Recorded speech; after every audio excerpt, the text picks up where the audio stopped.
सरजमी को नमन करते हुए इस मंच के माध्यम से आप सबका स्वागत करता हूं, अभिनंदन करता हूं।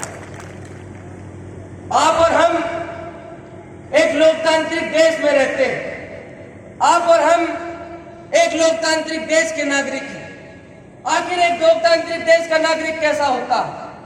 एक लोकतांत्रिक देश में रहने वाले लोगों को बोलने की आजादी होती है, अपना पक्ष रखने का अधिकार होता है, सरकार की नीतियों का समर्थन और विरोध दोनों करने की आजादी होती है। एक लोकतांत्रिक देश में सरकार द्वारा चुनी गई सरकारों को गैर लोकतांत्रिक तरीकों, सरकारी संस्थानों के गलत इस्तेमाल और पैसे के बल का प्रयोग कर गिराया नहीं जाता। लेकिन ये आपकी और आपसे ज्यादा हम नौजवान पीढ़ी की बदकिस्मती है कि सन 2014 में देश में भारतीय जनता पार्टी की सरकार बनने के बाद बाबा साहब भीमराव अंबेडकर के उस संविधान, जो संविधान देश में अमीर और गरीब, हर वर्ग, हर समाज में समानता लाने की बात करता है, उस पवित्र किताब को तार-तार करने का काम भारतीय जनता पार्टी के लोगों ने करने का काम किया। उस पवित्र संविधान की अपमान करने का काम इन भारतीय जनता पार्टी के लोगों ने किया है। हिंदुस्तान का इतिहास इस बात का गवाह है कि इस हिंदुस्तान पर, जिसे सोने की चिड़िया कहा जाता था, 200 साल अंग्रेजी ताकतों ने हुकूमत करने का काम किया था। और जब मुल्क में रहने वाले लोगों पर जुल्म की इंतहा हो गई तो इस देश में रहने वाले गरीब, किसान, मजदूर, नौजवान, माताएं, बहनें, ऊंचे नीचे, अगले पिछड़े, हर समाज, हर वर्ग के लोगों ने यह तय किया था कि अपने मुल्क से गोरों को भगाना है। और जब देश में बदलाव की क्रांति का आगाज हुआ तो इस देश से गोरों को देश छोड़कर भागना पड़ा था। सन 1947 से पहले इस भारत देश के अंदर गोरों की, अंग्रेजों की एक पॉलिसी यानी एक नीति हुआ करती थी कि डिवाइड एंड रूल, यानी समाज को बांट कर रखो और समाज पर राज करो। हम 1947 में इस देश से अंग्रेजों को भगाने में तो कामयाब रहे, लेकिन अंग्रेजों की वो नीति इस देश में रह गई, इस देश में पीछे छूट गई। और कुछ सांप्रदायिक ताकतों ने उन्हीं अंग्रेजों के तलवे चाटते हुए नक्शे कदम पर चलकर उस नीति को अपनाकर देश की गद्दी पर काबिज होने का काम किया। लेकिन मैं कहना चाहता हूं कि यह हिंदुस्तान हिंदू मुस्लिम भाईचारे का देश है। यह हिंदुस्तान आपसी प्रेम, आपसी मोहब्बत का देश है। हिंदुस्तान की परिभाषा वो कभी नहीं हो सकती जो भारतीय जनता पार्टी और आरएसएस के लोग देना चाहते हैं। हिंदुस्तान की परिभाषा वही रहेगी कि इस देश के खेतों में जो गन्ना हिंदू भाई उगाता है, वही गन्ना मुसलमान भाई भी उगाने का काम करता है। जो धान हिंदू भाई उगाता है, वही अनाज मुसलमान भाई भी काटने का काम करता है। जो रोटी हिंदू माता बनाती है, वही रोटी मुसलमानों के बच्चे भी खाने का काम करते हैं। जिन अस्पतालों में हिंदुओं का इलाज होता है, उन्हीं अस्पतालों में कुछ डॉक्टर मुसलमान भी काम किया करते हैं। जो कावड़ हिंदू भाई उठाता है, उस कावड़ को बनाने वाले कारीगर मुसलमान हुआ करते हैं। तो ये भारतीय जनता पार्टी के लोग केवल आप लोगों को बांटकर, आप लोगों के बीच फूट डालकर केवल और केवल देश में राज करना चाहते हैं। और आज इस स्थिति को देखकर मुझे एक शेर याद आता है कि कोई कहता है हिंदू खतरे में है, कोई कहता है मुसलमान खतरे में है, कोई कहता है हिंदू खतरे में है, कोई कहता है मुसलमान खतरे में है। धर्म का चश्मा उतार कर देखो यारो, तुम्हें पता चलेगा कि यह हिंदुस्तान खतरे में है, यह हिंदुस्तान खतरे में। उत्तर प्रदेश देश का सबसे बड़ा सूबा, देश का सबसे बड़ा राज्य है। उत्तर प्रदेश में पिछले 4.5 सालों से भारतीय जनता पार्टी और योगी आदित्यनाथ जी की सरकार है। 2017 के विधानसभा चुनाव में जब भारतीय जनता पार्टी उत्तर प्रदेश में आदरणीय अखिलेश यादव जी की विकास वाली सरकार को हटाने के लिए चुनाव लड़ रही थी, तो देश की सरकार ने और भारतीय जनता पार्टी के लोगों ने उत्तर प्रदेश के लोगों से अनेकों वादे किए थे। मैं आज इस मंच के माध्यम से वो वादे आप लोगों के बीच दोहराना चाहता हूं और हर वादे पे एक सवाल आप लोगों से पूछना चाहता हूं। जहां तक मेरी आवाज जा रही है, आपसे गुजारिश करना चाहता हूं कि दोनों हाथ उठाकर बुलंद आवाज में उन सवालों के जवाब देने का काम करना। भारतीय जनता पार्टी ने 2017 में ये वादा किया था कि सरकार बनने के बाद 2022 तक देश के किसानों की आय दोगुनी हो जाएगी। किसी की आय दोगुनी हुई है? आवाज नहीं आई सहारनपुर वालों? किसी के पास आय दोगुनी हुई है क्या?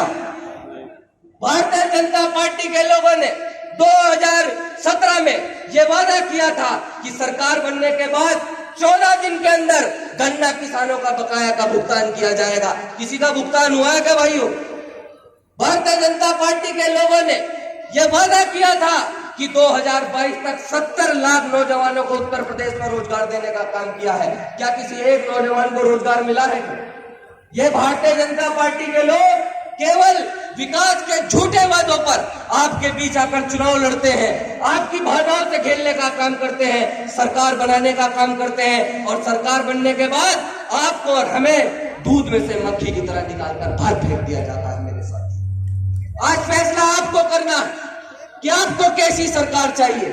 आपको ऐसी सरकार चाहिए जो केवल आपको दुख देना जानती है, आपके खून पसीने से कमाई हुई जो आपकी दौलत है उसे आपकी जेबों से छीनकर बड़े उद्योगपतियों को देना चाहती है, आप ही के खेतों में आपको मजदूर बनाना चाहती है, रोजगार के नाम पर आपके बच्चों को पकौड़ों तलने का काम देना चाहती है, या फिर समाजवादी पार्टी के अखिलेश यादव जी की वो सरकार चाहिए जो उत्तर प्रदेश को उत्तर प्रदेश की राह पर चलाना चाहती है, जिन्होंने सन 2012 से लेकर 2017 तक HCL जैसी बड़ी कंपनियों को उत्तर प्रदेश में लाकर आपके बच्चों को रोजगार देने का काम किया, उत्तर प्रदेश के विभिन्न हिस्सों में मेट्रो चलाने का काम किया, सिंचाई का पानी मुफ्त देने का काम किया, किसानों का कर्ज माफ करने का काम किया, दलितों का सम्मान करने का काम किया, अल्पसंख्यकों का सम्मान करने का काम किया, बुनकरों को बिजली के बिल में छूट देने का काम किया। तो ये फैसला आपको करना है मेरे साथियों।